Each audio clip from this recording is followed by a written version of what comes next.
journey of the 5th edition. Join our various gaming groups as we play the 5th edition of Dungeons & Dragons. And maybe just hang out and chat about gaming in general. Sit back and enjoy the show.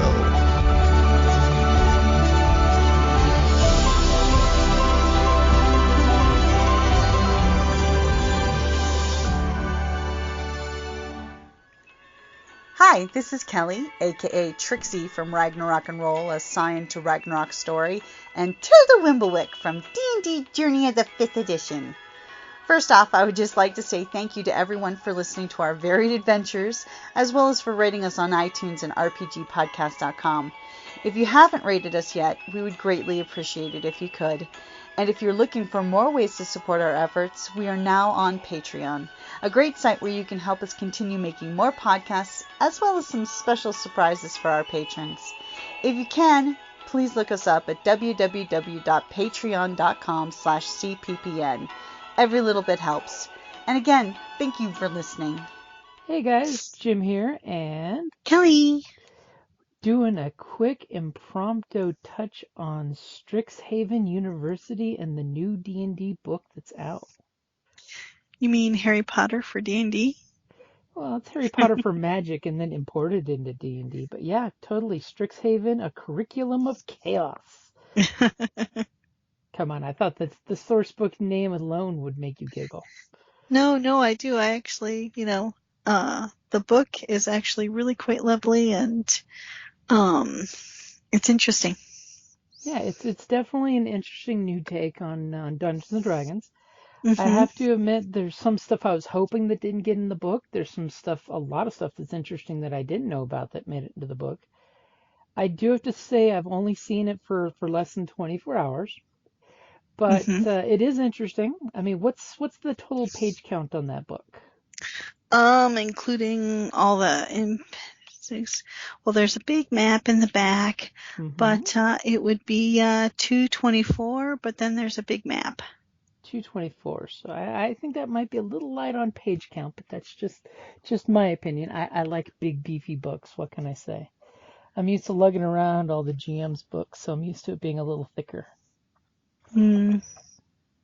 Because I'm just going to whip out here the Wild Beyond the Witchlight book, and that was coming in at like 246, 248-ish. But then again, that's just me being a stickler wanting more dead trees between the covers. So I do have to agree with your original assessment there that it is a very pretty book. There's lots and lots of good looking art inside there. Oh yeah, I mean, it's lovely. And of course, it is the Magic the Gathering. As I die. It is the Magic the Gathering setting, the newest one, Strixhaven, that's been brought over to D&D in a very interesting reinterpretation, which I do like. In my opinion, I definitely think the book leads to a Megaverse level Harry Potter. Because, you can totally have magic users imported from all across the multiverse. So you can have all kinds of different students arriving. The book is about 2/3 campaign. I know you haven't gotten to it, but they have literally year 1 through 4 as a student. So you can literally walk in as Harry Potter with your owl. Oh, and speaking of owl, there's a new owl race. Owl race! The Owlin! They're, Owlin. They're really cool. They are an uber cool race. I totally expect to see a lot more people wanting to play them even in regular D&D. But the adventure is cool that it can lead characters from level 1 on up. You have, I'm going to throw out the backgrounds and feats together because they kind of like go hand in hand. The backgrounds, there's basically backgrounds for each of the 5 classes of university. And by taking those, it unlocks new spell options for different spellcasters and non-spellcasters alike. You could totally have a fighter or a rogue go to Strixhaven University. Totally could be that muggle going to, or maybe a half-blood going to the school and picking up magic along the way. But by taking the background, You automatically start with some spells and access to different spell trees, which is nice because it means that you were a good Uber student and you read all the prerequisite reading materials before going to class. And the 2 feats, basically the feat will let you at basically like level 4 do the same thing as the background would do if you didn't take the school related background, which is nice. And if you take that feat for your class, at the next option, which of course would be level 8 or 12 for your feats, you could then take the mascot feat, which lets you cast Find Familiar, which lets you summon the familiar for your different classes. Yeah, because each of the colleges has their own mascot. Mm-hmm. So let's go through a real quick touch on the basics here. So the school itself is centered around the Biblioplex, which is just fun to say Biblioplex, which is the Great Library of Strixhaven. Yep. Kind of the center of the university where things can happen.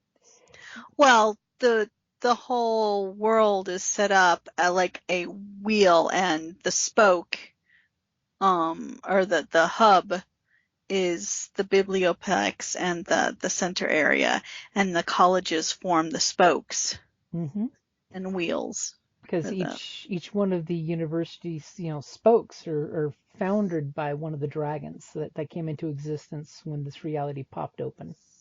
Mm-hmm. And it is cool because since it is based on Magic the Gathering, 2 conflicting colors make each one of those dragons, and they're named after universities. So you have this really conflicting like white and green, red and blue, black and white, which can make for some really cool dichotomies. Well, actually, each of the whole entire university is founded on opposing dichotomies.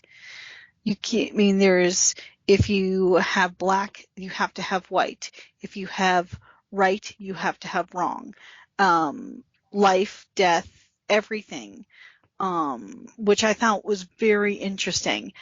Although if I was really a student, it might be very confusing because it's basically, here are your choices, you pick.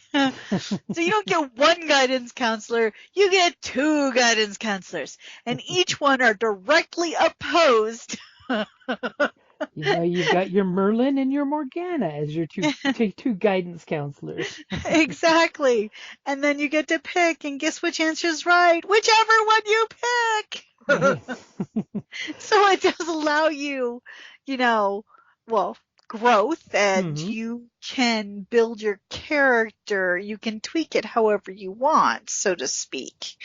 So even if you pick a college, that doesn't mean you can't take classes or something in the other colleges. It's just, so, or you could go the opposite approach and only take classes in your college. See? 2 opposing viewpoints. Yep. Both are correct. Because that's what college is about, is learning and growing your boundaries, not restricting yourself. So, of course, let's go over the different colleges. So first, I'm going to pick the Silverquill, because that's the first one on my list here, which is the, to quote the Inkmancer, which is just messy. We agree that language is civilization's most powerful weapon. We argue over whether to use it to inspire our allies or shatter our enemies. Silverquill teaches the magic of rhetoric, poetry, oration, and writing, also called the College of Eloquence. Which, of course, the dichotomy of Silverquill is, for your magic users out there, the white deck and the black deck, which is like a really powerful combination in Magic. I'm just going to throw that one out there. Okay. And of course, I will throw out a location on the college is the Grand Loft Hall. The main Silverquill building is the Grand Loft, a vast train station-like space with shafts of light streaking in from the enchanted window panes far above. grand loft is filled with balconies, lodges, booths, dioceses, and other spaces where orators can perform their craft. Inklings flirt around the high windowed ceiling, and enchanted spotlights automatically focus on any mage who's using a powerful magic. And the Inklings are basically the house mascots. I thought I had an inkling you'd jump in with that. So one thing is the Silverquill sometimes use magic to create flying creatures called Inklings. These living inky voids can serve as helpers and pets. As basically they literally look like big ink spots, or they take physical shape, or they stay very, very inky. But it is kind of cute that they use the written and the spoken word as weapons, so their mascot is a very amorphic, changeable little creature. Yeah. So if you had to make a character for Silverquill College, what character would that be? Well, see, now with Silverquill, you could go Bard, or you could go, you could do, you can technically work any one of them out to be it. Mm-hmm. Heck, Ranger in the Silverquill College basically attaches poems to the shafts, or each one is engraved with a poem. Ooh. That poem makes that arrow do something specific. You know? I totally see a very Zen archer doing that. Exactly.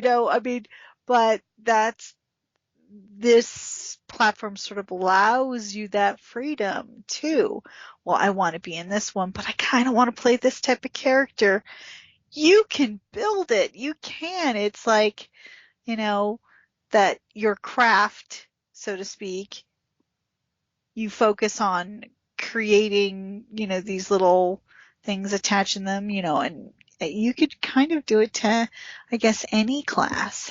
Mm-hmm. But, I don't know. Of course, Bard I would see either Silverquill, especially if they're the like the College of Lore, or even you could put these guys in the the prismatic.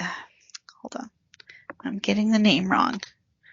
Are you take the Prismari College? Yes, the Prismari College, where art with magic, elemental magic specifically. See, I was thinking one of two paths to take with the Silverquill, because Bard is good, but it's more the skull storyteller Bard angle. Exactly. As opposed to the storytelling Bard, it would be the story writing Bard. It's the But the ones who the just one that tell stories, not sing. The one that really would get me though is I would go with a wizard, and then make it like a lawyer almost. They like to argue. I'm embracing the goth look of the Silverquills, because a lot of them have this like goth mean kid gang group look going on, and I could totally see a lawyer Silverquill, like some high elf who's all hoity-toity, that the law is the law, the very worst of lawful neutral. Yeah. I am the law. But that would be my pick, would be a wizard who uses, knowledge and the law as a weapon. Yeah, that's a good one. So, of course, you did touch on the one that I think would be perfect for bards, which is the Prismari College. The Prismari. I see them as the sex, drugs, and rock and roll class.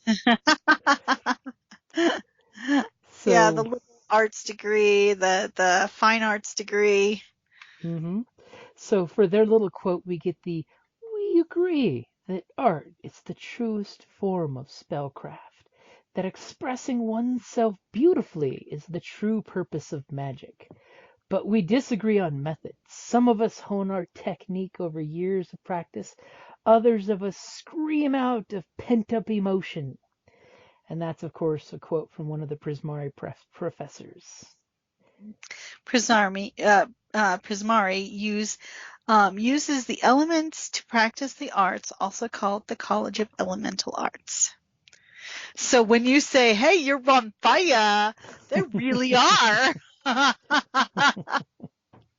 And of course, from the magic perspective, this is the blue and red deck, which is a dangerous combination.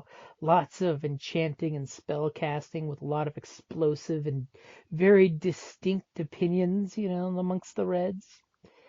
And I will throw out their location is the Conjurot Hall, Conjurot, a towering structure with a glassed-in observation area at the top, encircled by constantly changing strands of elemental energy. Artist mages can see for miles from the Conjurot's main turret, and the view has inspired many artistic creations. And of course, the picture shows these wizardly towers with just pure red and blue elemental energy swirling around it. Well, I mean, come on, parts of the college area, one of them is called Fury Gale. I mean, that, it says volumes. I mean, that's the great curator hall of all the abandoned creations. So speaking of their creations, they have the mascots, which are the craziest of them all, I think. The elementals. I don't know, the fractals are weird. Fractals are weird, but elementals are weirder.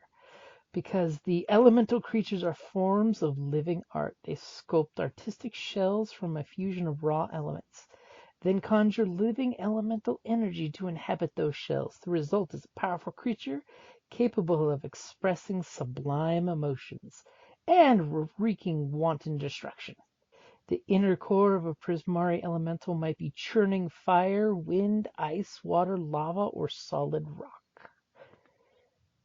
Sounds like a dangerous pet, I'm just saying. You live at a school, right? Depends on how you use them. But I could, for me, I'll totally throw out I was thinking Prismari and Bard all the way. Yeah, definitely.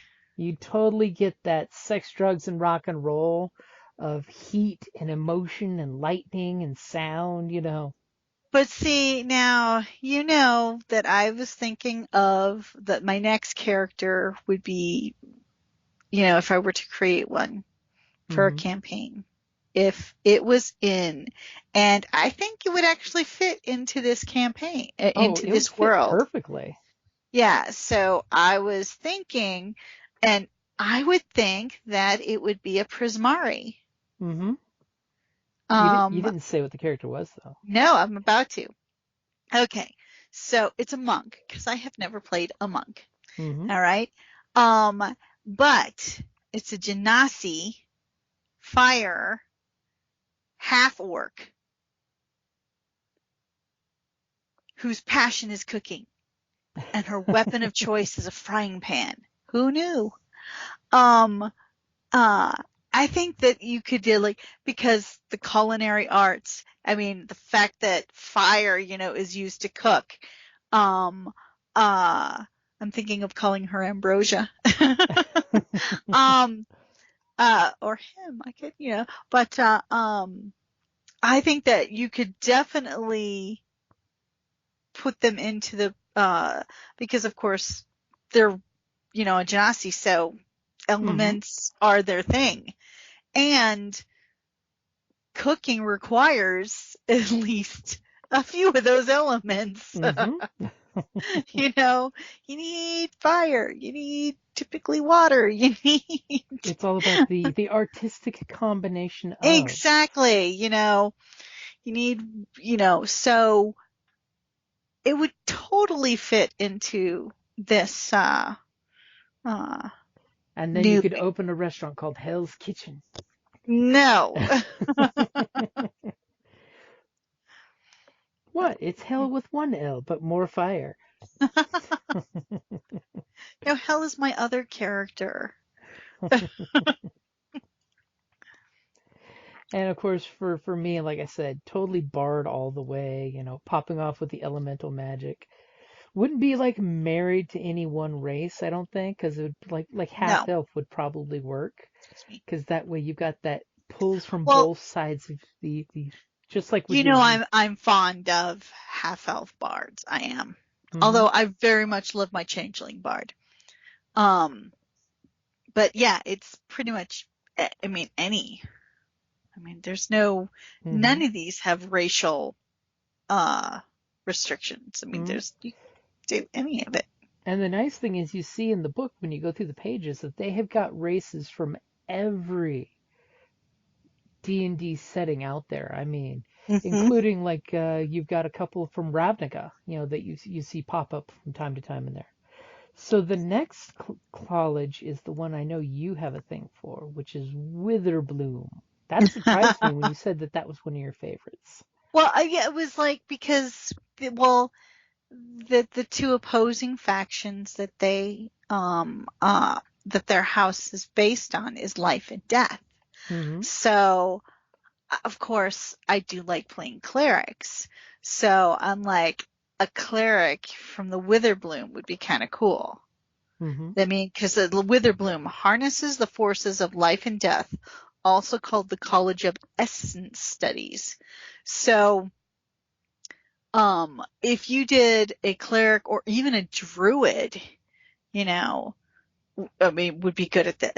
I think Hmm. it gives you, I guess you could see it's more spiritual as opposed to divine, Hmm. but even the divine would count. Yeah. So, For Witherbloom, their little quote is from their professor of blood studies: "Within all life dwells a living essence, and this essence is the key to the most powerful magic imaginable. Do we use that essence to preserve the natural world, or devote life's power to our own mighty ends?" It's like he's totally trying to either create the world's greatest druid, trying to keep balance in the world, or the worst blight possible. And of course, Witherbloom is. but then again, both choices are correct. Not So, necessarily maybe encouraged for certain things, but hey, you do you. We may you have to stop you, but you do you. you do you, but expect others to do the same. Exactly. So, of course, when it comes to the Magic the Gathering aspect, it's actually my favorite color combination because this is actually the deck I used to play, which is the black-green deck. So you can have the forest stuff, the flying blocking spiders, and of course all the swamp stuff, all the good stuff. And speaking of swamp stuff, the Sledgemoor, the bayou area that encompasses the Witherbloom campus. Sludgemore is known for a range of strange swamp beasts, undead animals, bats, crocodilian monsters, decomposing bayou striders, which I bet are probably big, mosquitoes, called trudges, and marsh-dwelling canine beasts called bogroffs. And it's Sedgemore, not Sludgemore. It's Sedgemoor, yep. Sedgemoor is an excellent place to find pests, herbs, spider silk, fungi, and other potential ingredients for potions and spells. And when they say pests, Kelly, what do they talk about? Oh, those nasty little worm mascots. Oh, they're Ew. cute. No, the worm from Labyrinth is cute. Hello. Yeah, but no, these are nasty little. Ew. They're basically little frog, lizard, or caterpillars, depending on the picture you're looking at. The caterpillars are nasty looking with freaking teeth and. Nasty, bitey teeth and spines that keep them from being eaten. And apparently, I've yet to really get into it because I didn't notice in the monster stats it didn't say anything about it. But members of their school have a habit of turning those little pests into actual magic energy. They can basically sacrifice them for magic. It just seems very cool. Well, that's the black deck of the school there. Yeah. So what class character would you make to join Witherbloom? It would either be a druid or a cleric. Cleric of the Grave would be good. Ooh, that would be a good one. Yeah. See, I already had my pick of what college Cleric of the Grave would be for me, but that's a different one than you. But see, then you could have crossover with the lore, what is it? The next Lorehold? college we're talking about? Yes. Yeah, because it's talking to the dead and stuff is, So you could go with Cleric for Grave for that too. For me, for Witherbloom, I would probably go either Ranger. That way you're embracing the life and death as being a ranger, keeping Druid balance. of Spores. Or a Druid of Spores was my choice, because I think Yeah. that would be an amazing combination for Druid of Spores. Because the specialization would give you access to more necromancy stuff, on top of the Druid of Spores having their ability to raise their fungus zombies. You. And speaking of the next college, Lorehold. We differ on what history teaches us. Is time a chaotic dance of coincidences and conflicts, or does civilization gradually progress towards an ordered ideal? But we agree that the past holds the answer to every question, so we must revive it and discover its truths. Lorehold explores the past and preserves its lessons for future generations, also called the College of Archaeomancy. I just like archaeomancy. It's your brain doesn't want to pronounce it when you first see the word. Yeah. So Lorehold is, of course, the combination of red and white, so it's very, very spiritual and powerful. I love some of the artwork in the book for that, where they got the persons holding the scrolls like Gatling guns. I think they're called the scroll bashers or the tome wielders. Hold on. Scroll bashers and tomb wielders use history in a pretty literal way by summoning magic directly from the characters scrawled on the pages or by bashing fools with heavy blocks. I mean, yeah, they have some warrior. They got some chutzpah there. As Pillar Drop, a series of historical buildings excavated directly out of sheer perpendicular cliffs, now used for research, classwork, and housing. Travelers walk along treacherous bridges from one neighborhood of Pillar Drop to another, often passing directly by enormous stone faces of ancient excavated statues. I mean, you totally know, what kind of character I would make for this class. I mean, I'm just saying. Dun dun dun dun dun dun dun dun dun dun dun. No, sorry. Hey, it would totally either be Indiana Jones or the guy from the librarian, not the librarians. The first librarian we see. Mm-hmm. From the TV show, who's Yeah. like total fanboy on everything historic. Yeah. And of course, they have the strangest mascot of them all, in my opinion. And what would that be? That would be the spirit statues. Lorehold mages supplement their study of history by calling the spirits of ancient dead, while dust speakers and past raisers conjure spirits and interview them for knowledge of the past.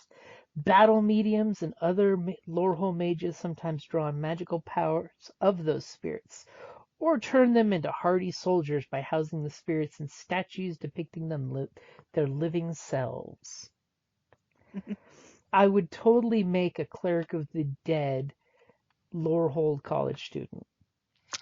That would be kind of cool. Because what kind of cool archaeologist, we're talking like the tactical archaeologist here, would be cooler than actually getting to speak with the ghost to get the knowledge right. Yeah, I mean, and they have the battle mediums, Mm-hmm. strengthening summon spirits for use in battle. And it's true when they get to the level where they can have a mascot as a pet, it actually can fight for them and defend them, which as a caster type class, I mean, granted, not so much for a cleric of the grave, because you totally are pretty good at fighting as a cleric of the grave, but it's nice to have that sidekick to take a beating for you. Hmm. Yeah, but I mean, if you're a cleric of the grave and you have like past raiser, Mm-hmm. as your binding spirits to them, I mean, you can or the Death Speaker is just converses with spirits to learn their stories and stuff. So you could do a whole combination of stuff. Mm-hmm. And another class that I thought would be interesting, it would be bizarre but interesting, a barbarian of the ancients path, where your ancient spirits rise up to protect you as a barbarian. That Hmm. could be interesting too. Yeah, like a totem kind of Mm-hmm. ancestral. Uh, think filial piety, where they ancestor worship. You have the, you know, Mm-hmm. where they have a direct, that you could totally do something along those lines. You know, So what about you? What would you make for that college?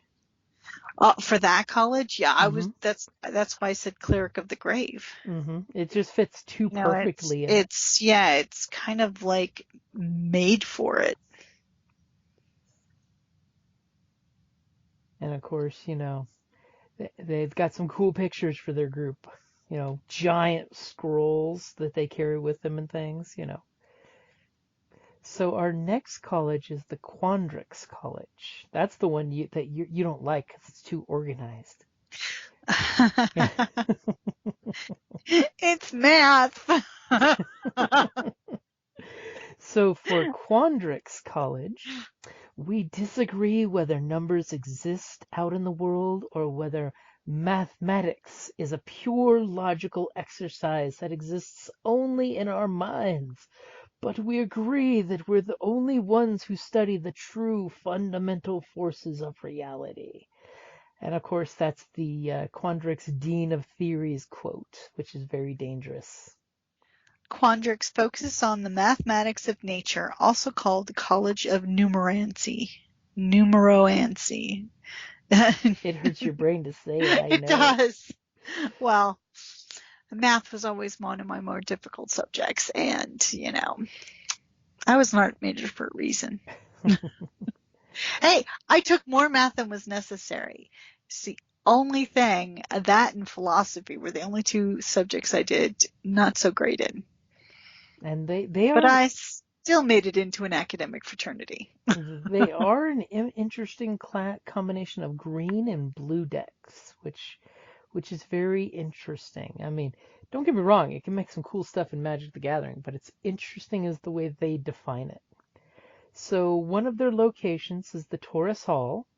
The central hall of Quandrix campus lies at the end of a geometric series of walkways, ending in the ascending ramps to the towering building. Inside, Taurus Hall's architecture is mapped to an ever-changing three-dimensional grid that slowly changes and evolves over time. Some Quandrix professors insist that mage students shouldn't linger too long inside the hall, least its geometry Less. lest its geometry eventually turn itself inside out while they're still within it. That would be most unpleasant. That would suck. That would just flat out suck. And of course, what are their mascots, my dear? Oh, hold on. Actually, I forgot. Let me get to there.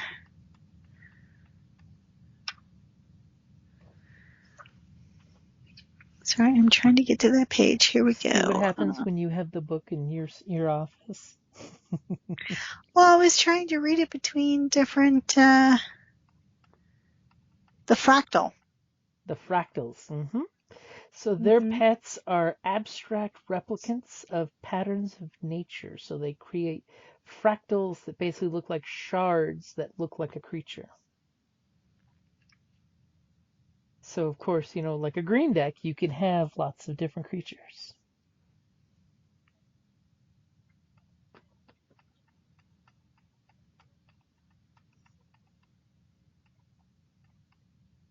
And of course, I'm looking on my cheat sheet here, but I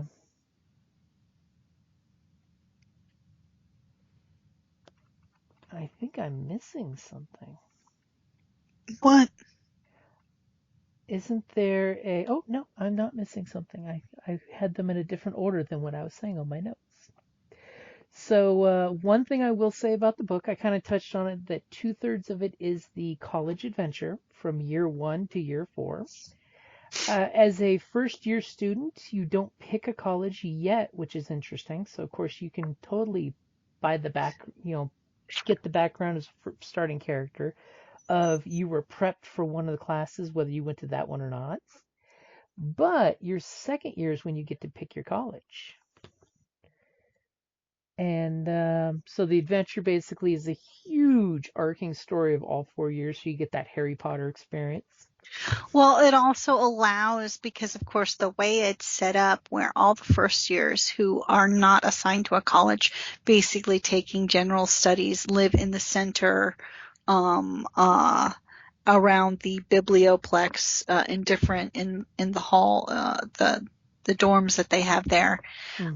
And by that, it gives you the opportunity that, just because that way you can have a party of all different college the colleges. So you could have somebody from the Quandrix paired with maybe 2 of the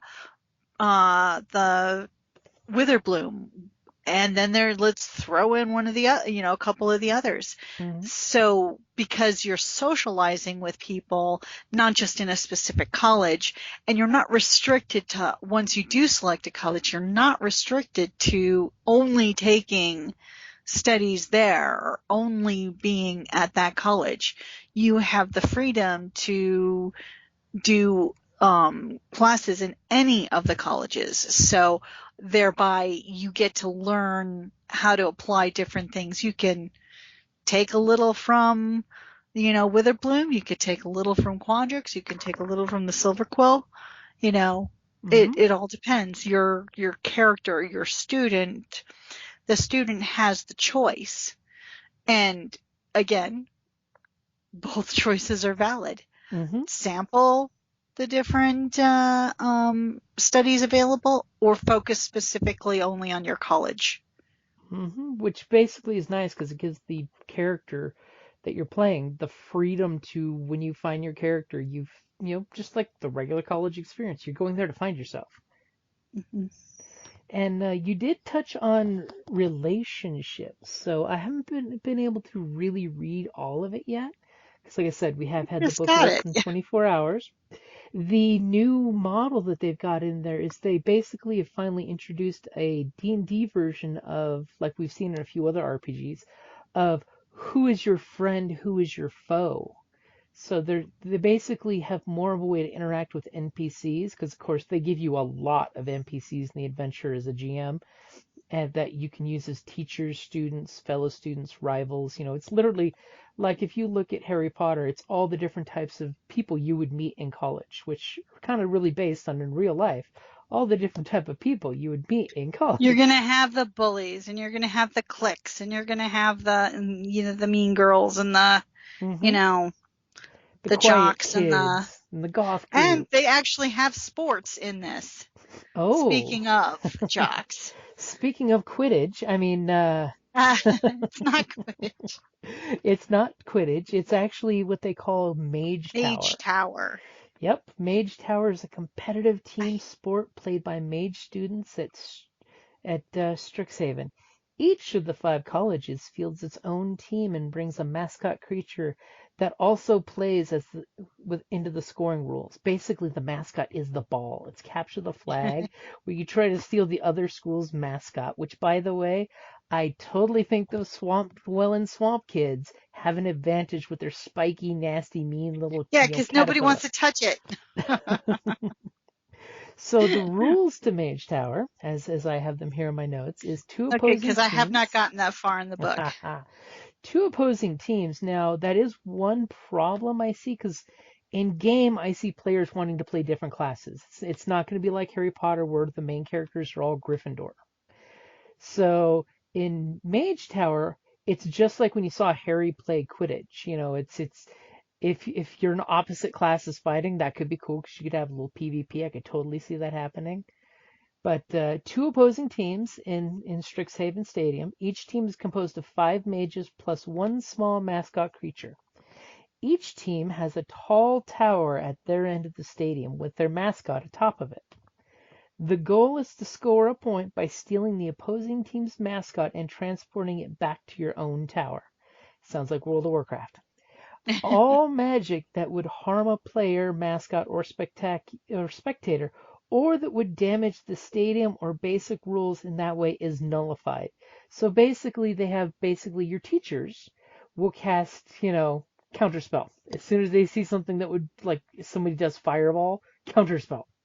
So that is an interesting aspect that the GM can just, nope, any spell they think is not cool, and just totally blame a teacher for counterspelling it.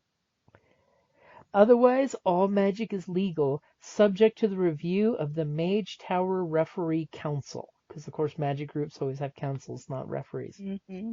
The game lasts for 3 phases. Each phase lasts as long as it takes for the Mage Tower hourglass to empty, which is approximately 20 minutes. Sometimes the last few grains of sand in the hourglass take their sweet time to roll around and drop to the bottom. I sense shenanigans. And when time is called at the end of the third phase, the team with the most points wins. So, I mean, if you did have a group that they all picked the same college, that would be your team right there, and that could be interesting. Or even if, I would like it if my player group picked 2 colleges and they had to duel. That would just be fun. Entire game session of just putting the map out there and having them go after each other with a couple NPCs on their team. Yeah, what spells you're going to use? It's all about the Misty Step to get that extra running time. And speaking of spells... That would be Prismari. Mm-hmm. And speaking of spells, there are 5 new spells in the book. I was hoping for a lot more since this was a magic school. Just saying. I'm going to throw that out there. But one of them is actually a really good speed spell. I haven't gotten to the spells, so... I haven't gotten a chance to really read it, but there's a couple spells in there that people are already calling kind of OP. But the spells in the book, the 5 new spells, are available to a bunch of different classes. Like bards and wizards, of course, make out like bandits, but there's all the other classes except rangers and paladins got no new spells in the book. I make a sad face. I mean, because sometimes paladins do things besides smite. Yeah. And of course, also want to throw out there we got there is an additional free adventure on D&D Beyond. Basically, you get to be employees you get to be baristas at the local coffee shop at the college. It's kind of interesting. Basically, you all get put in charge for the day. It's a total travesty waiting to happen. In the center, in the bibliothèque. There's Fiery Jolt Cafe. That's its name. Fiery Jolt Cafe. Yep. So if you go to D&D Beyond, get the bonus mission just in case, because it's just funny. And they've got some interesting stuff that they've created for the school that makes perfect sense for the school. The back half of the book is a few different monsters that embrace the dichotomy of the world, which is nice because it adds more oomph to it. There is, of course, a big bad for the story, which makes perfect sense. Wait till you see him. You're going to like the artwork. I haven't gotten to that part yet. Sometimes I've joked already that he's the purple Nazgul. Yeah. The bad guys wear masks so you can't tell who they are. They're totally Like not Death death dealers. Eaters? Death eaters. That's the one. I always call them death dealers. Well, that too. hmm They do that. So there's a secret faction that believes magic is for everybody, even though everybody here has magic more or less. So they want to free the spells.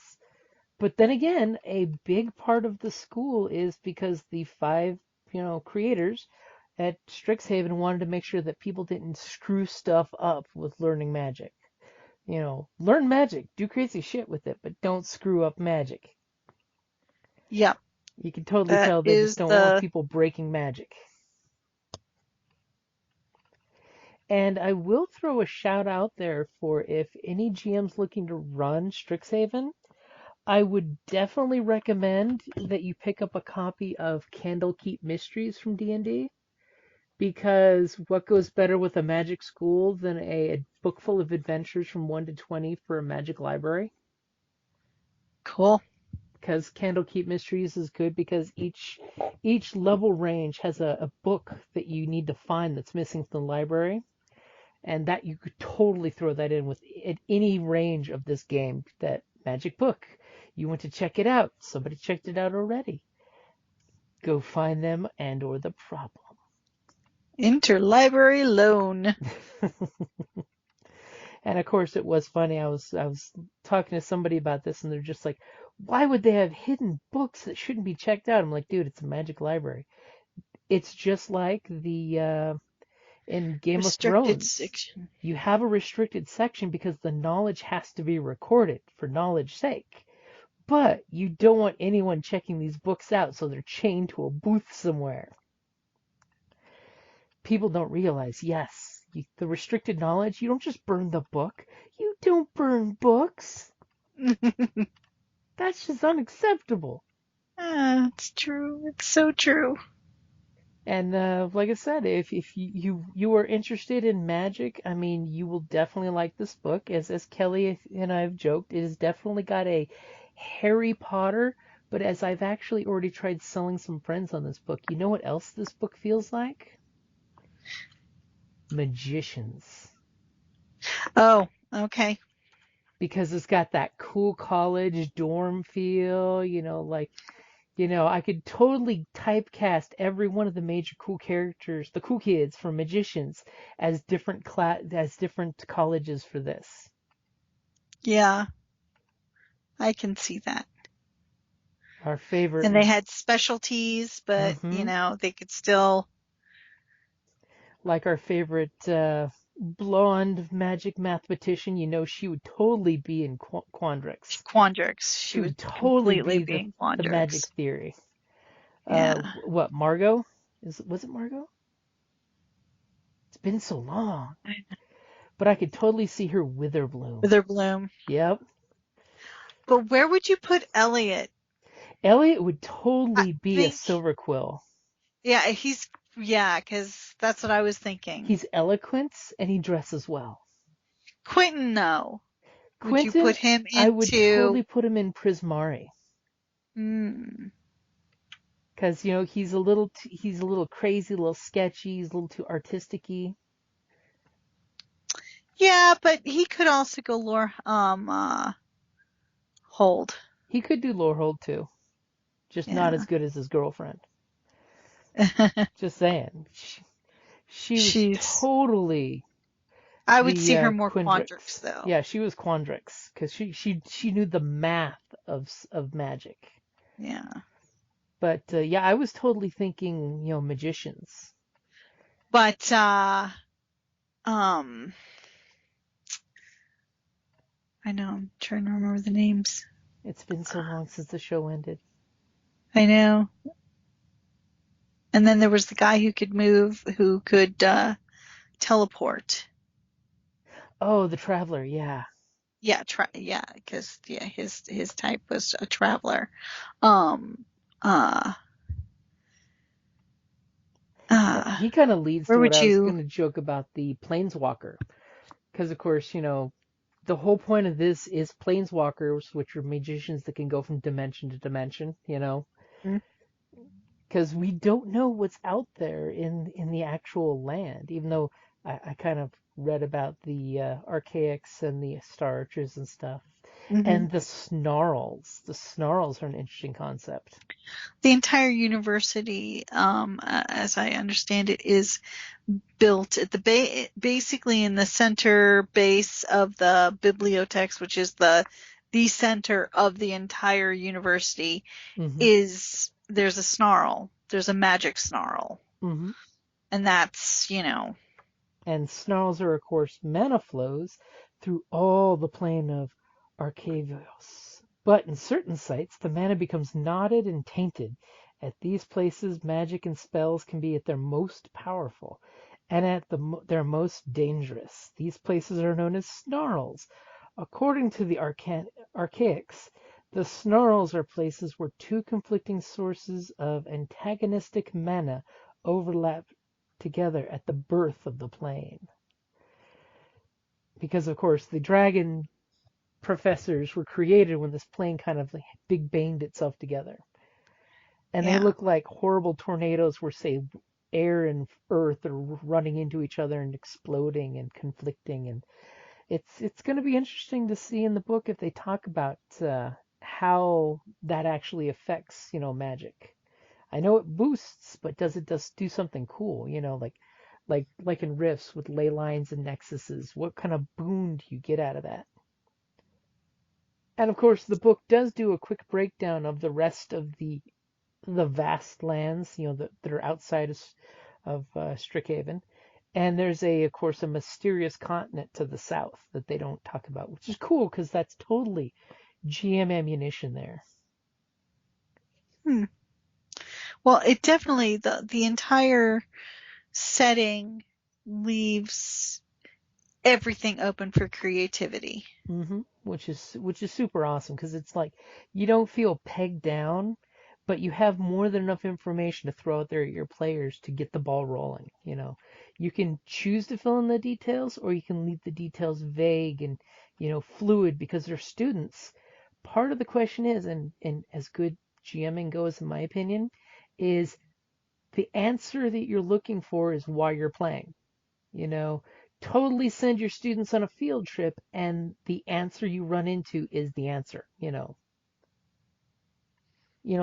like a good professor, they dangle enough information and let them take the final few steps, because that's the difference between high school, or I should say lower education, and higher education. Lower education, it's rote. They want you to know exactly what it is and how to repeat it verbatim. Higher education, enough ammunition to get yourself in trouble, but to know when to ask for help. Maybe. Or your study group, because as a GM for an adventure group, I would totally aim my party think of it like a study group, which is funny because if you think about old D&D when it was first created, it was literally a group of friends in college playing a game. So it's funny how the D&D goes through D&D, now it goes to college, now it goes back to the original of your characters are a study group in college. How many college groups are going to be playing this? And I will throw one last little caveat because I followed Twitch and this did come up, that there was a little bit of controversy that Wizards of the Coast accidentally did not credit their cultural consultant in the Strixhaven book. Oh. They consulted them on cultural, diversity and make sure they didn't say any faux pas, but unfortunately they forgot to directly credit Tanya DePass in the book's credits.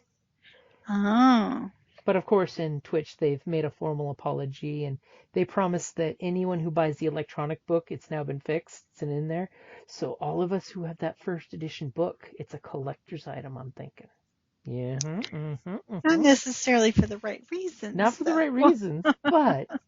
So, quick shout out to Tanya DePass for her work, with working to make sure that it's, culturally sensitive, which is good, because, that's an important thing to make sure everyone is included and, no one feels insulted.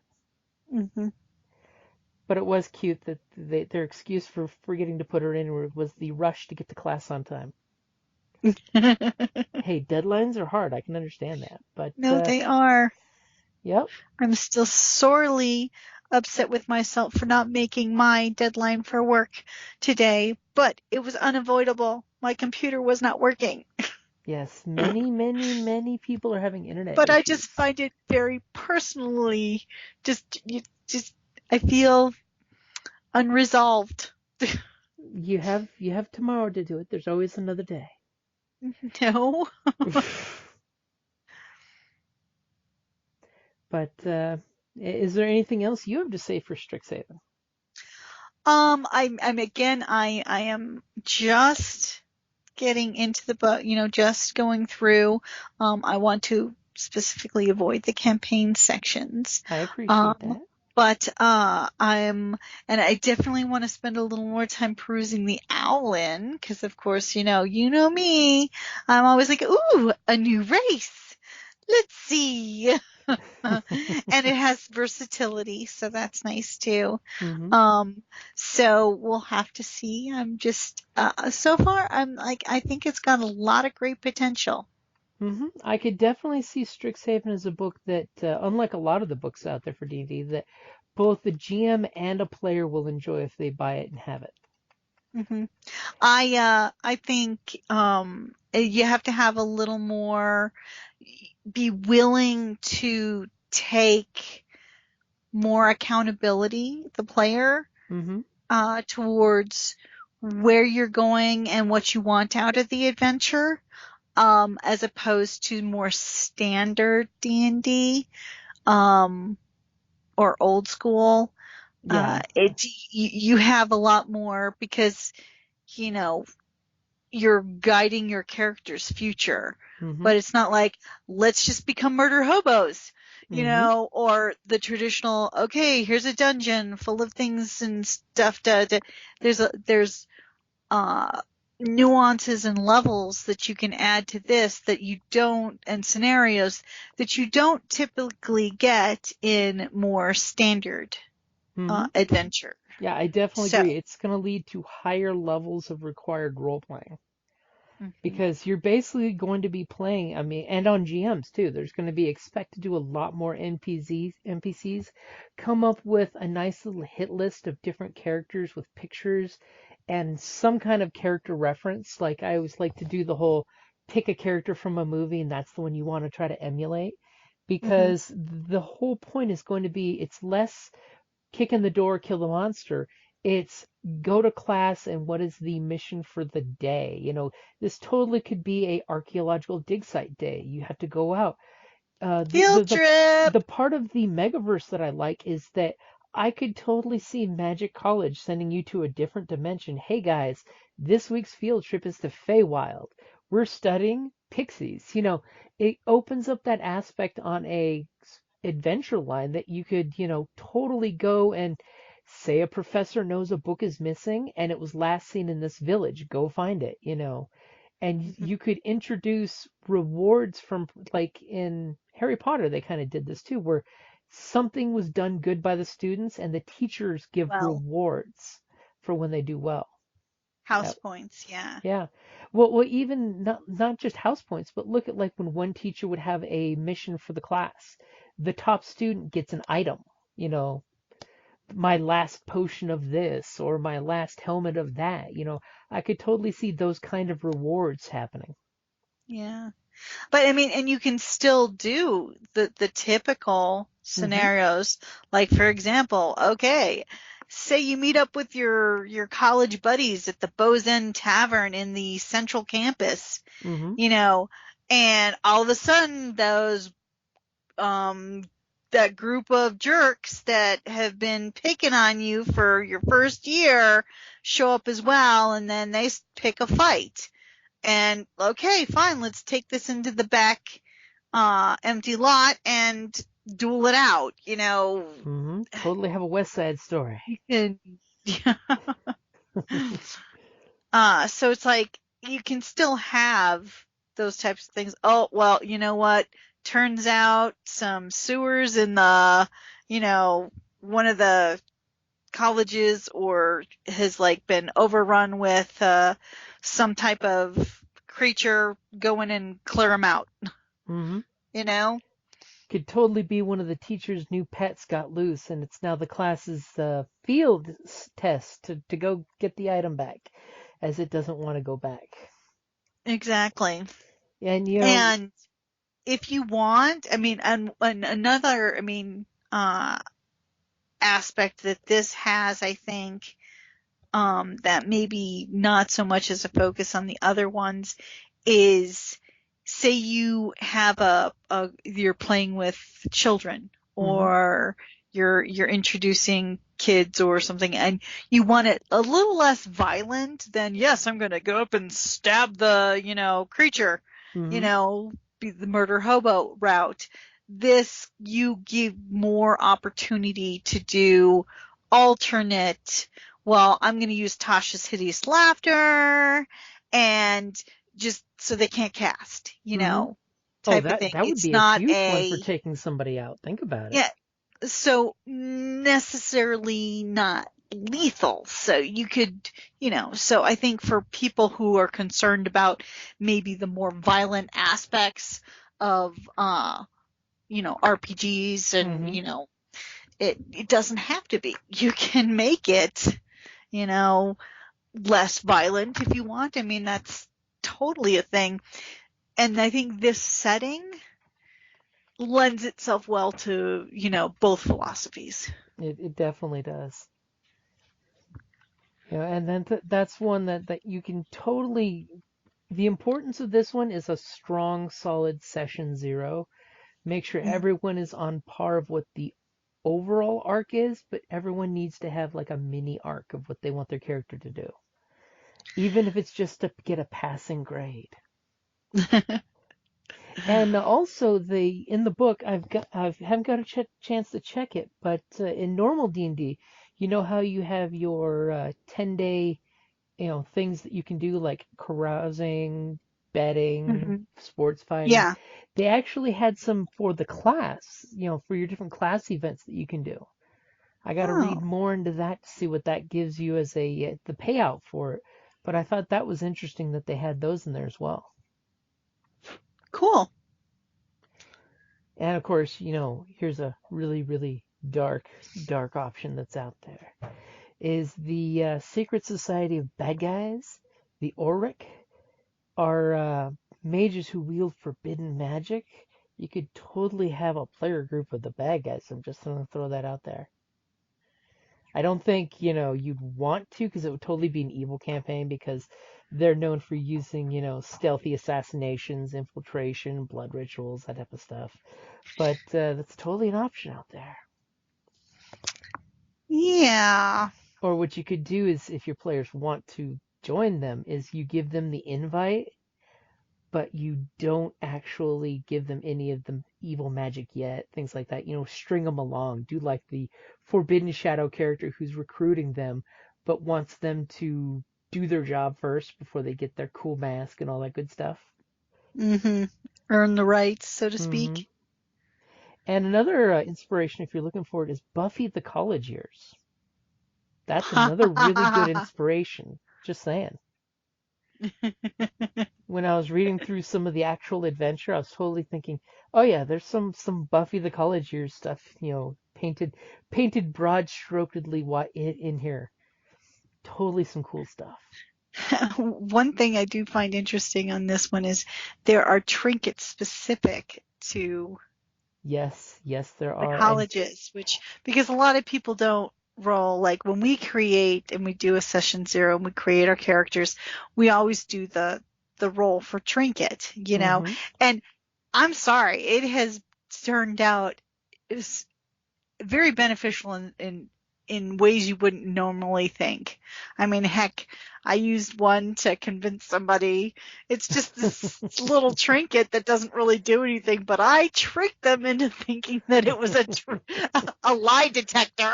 I mean, just different, can either create a meaning for the character but then that they have specific ones for the colleges. I think that's interesting.